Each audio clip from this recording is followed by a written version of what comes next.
Your muscles probably play a bigger role helping you overcome your cancer diagnosis or withstanding cancer treatments than you probably ever imagined.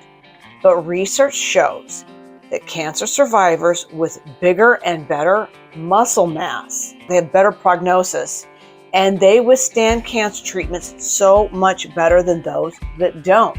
Even if you have not been lifting weights or strength training before your diagnosis, now is the time to get busy. And here's why. Many cancer patients, in fact, probably most cancer patients, end up dealing with muscle wasting, or what's called cancer cachexia. I think that's how you pronounce it. But it's what happens when you can't gain muscle or gain fat and you end up wasting away. Your body's ability to either build muscle or maintain muscle mass might be affected by a lot of things that happen when you are diagnosed with cancer, right? Your cancer treatments. You might feel fatigue. You might have vomiting, nausea. The chemotherapy itself may make it so that you cannot maintain your muscle mass. And you might lose muscle mass due to the cancer itself. But here's the good thing, is that it's been proven that regular strength training consistently can help counteract that. It's the only thing that we have available in our arsenal. There's no drugs available at the current time. They're working on it. They're researching it. But so far, all we have is exercise and strength training. Now, note, some cancer treatments themselves might eat away at your muscular and prevent you from building any muscle mass at all. And so you can't get discouraged if you can't build any muscle mass. The best you might be able to do is to maintain what you have. Also, just exercising itself helps with the blood flow. It helps regulate your blood sugar. It reduces inflammation, which is so important to those that are dealing with cancer. And it really actually helps your mood, and it just helps you function better. Cachexia ends up affecting about 80% of all cancer survivors, and almost 30% will end up dying from the disease instead of cancer itself. A National Cancer Institute report says those deaths are often because of heart or respiratory failure related to muscle loss. So your ability of your body to maintain muscle mass or to even gain muscle is highly dependent on your cancer treatment. So there are chemotherapy sometimes will not allow you, it makes you lose muscle mass, or some targeted therapies will attack your muscle mass. So before we get into the meat and potatoes of what you should be doing with strength training, how you should be going about this, let's talk about a couple of things. No doctor is going to discourage you from trying to maintain your muscle mass, but it's important that you talk to your doctor before you go on any kind of strength training regimen. And that's because if you have METs to your bones and you have some bone weakness, there might be exercises that you can't do.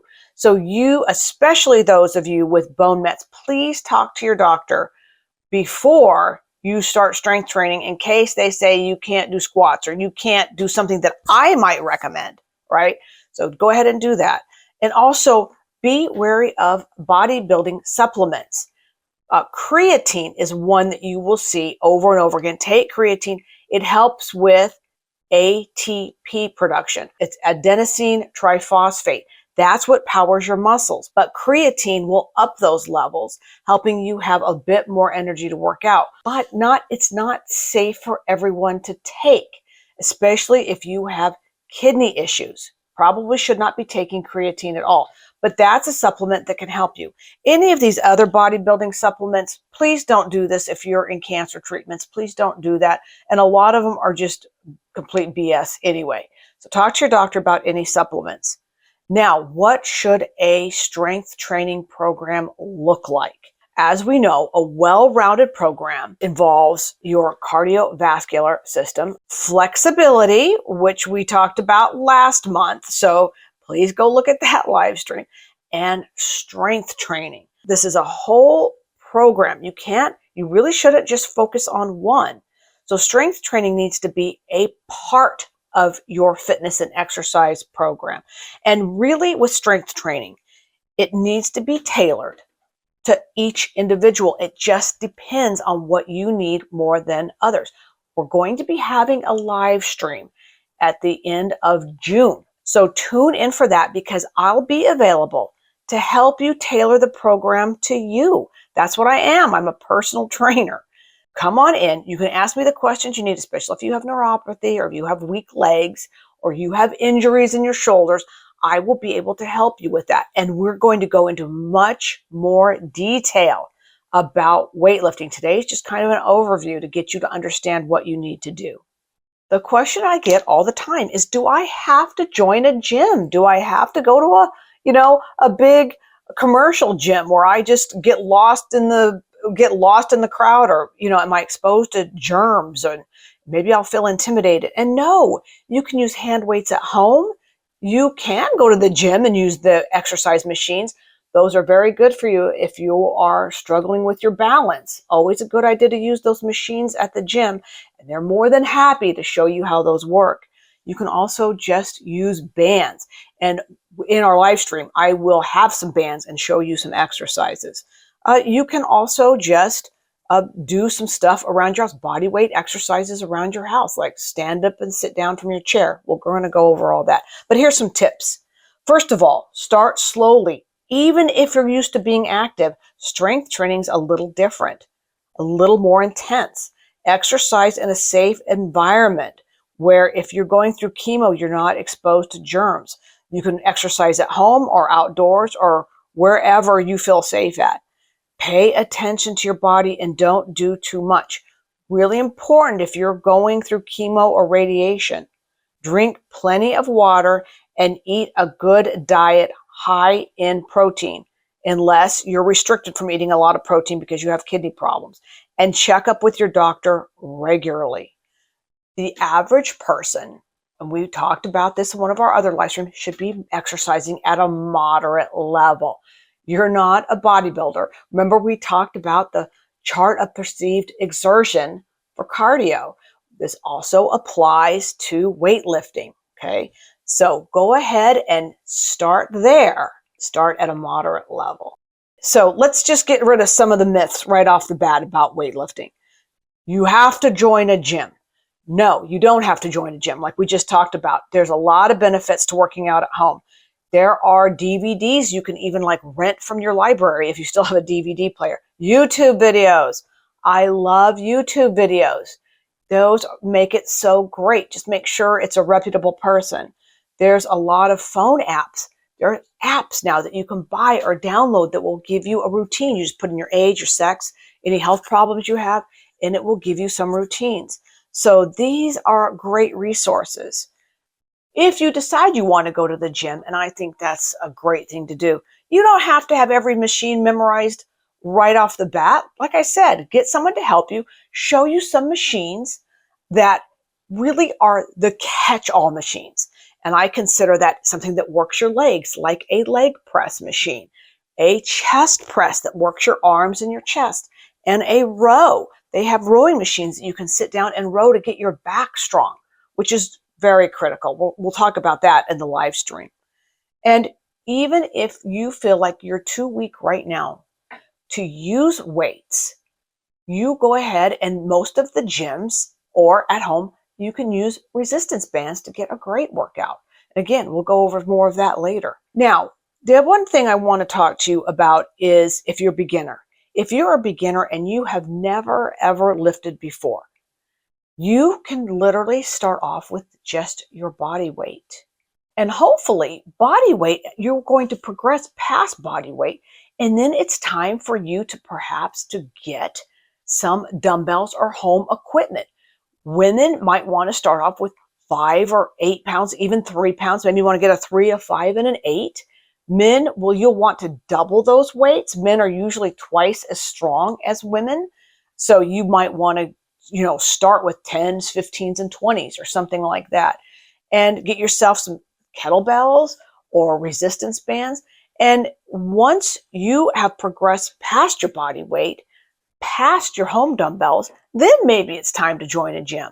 But again, Let's start slow and steady. Once you start working out, you need to become familiar with two terms, and that's reps and sets. Okay, a rep is how many repetitions do you do? Let's say you're doing bicep curls.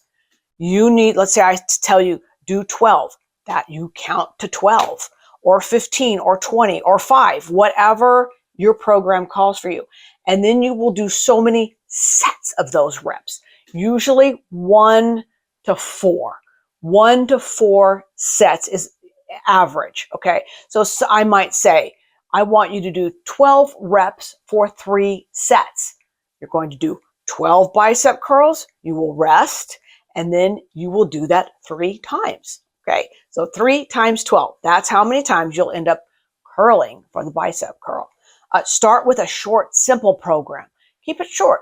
Keep it simple. Maybe just 3 or 4 exercises. That's really all you need to be in great shape. Choose the right amount of weight to lift.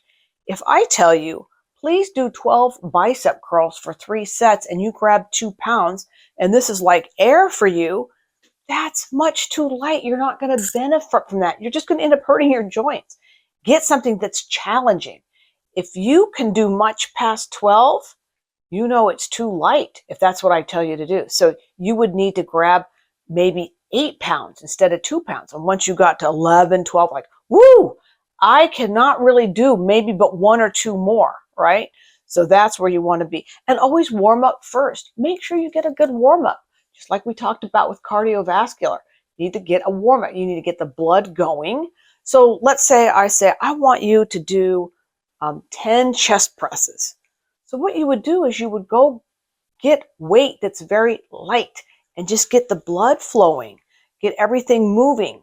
Then you will take a little break and then you'll go into your first set. So anytime you're weightlifting, if I say do 3 sets, you're actually doing 4 sets because that first one is the warm-up. Always keep that in mind. And focus on your form. This is where a personal trainer can help you out, especially if you're someone that's dealing with bone mets. They can help you if you have a spine problem or a hip problem. They can help you with your form. So important that you don't injure yourself. The last thing you want to do is have poor form or try and perform something like a squat and you have horrible form. We're going to go over that into so much more detail on our live stream. But just keep that in mind. You can also Google what proper form is for each and every exercise. And last, give yourself always a day off to rest. If you do weight training, you need to take a day off before you go back to that. 2 to 3 times a week is the most that you're going to want to be doing. Okay, last but not least, when is too much too much? I would say that if you are wiped out after lifting weights or doing any kind of cardio stuff, that it's too much. It should enhance your life. It should make your life easier. You should feel invigorated. So for a beginner, you might only want to start out doing 15 to 20 minutes worth of weights, like I said, twice a week. Just do the major things. I would say biceps, doing your arms is kind of a waste of time at this point. You want to hit the major muscle groups, the chest, the back, the legs, maybe some ab work, a little ab work if your core is not good. You want to challenge yourself, but not overtax yourself. At the end of 6 weeks, let's say you've been doing 6 weeks, you've been doing twice a week, same exercises, same weight. Now it's time to perhaps take a rest week.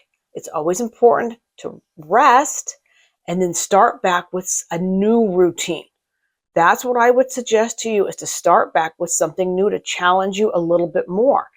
Like I said, phone apps, YouTube videos, change it up, but stick with the same routine for a while so you can see if you're having progress. Change up the order of your exercises. If you always start with your chest and then you go to your legs and then you do your back, switch it up. Start with your legs, then do your back, and then do your chest. Important thing is not to do little muscles before you do big muscles. Again, we're going to talk about that a lot more. So in other words, you wouldn't go in and do bicep curls and then try and do rows because your biceps are going to be waxed. And your biceps actually get a lot of work in when you do rows. When we do rows like this, you actually do work your arms. So that's not something that I would have you do. Okay, that is it for now.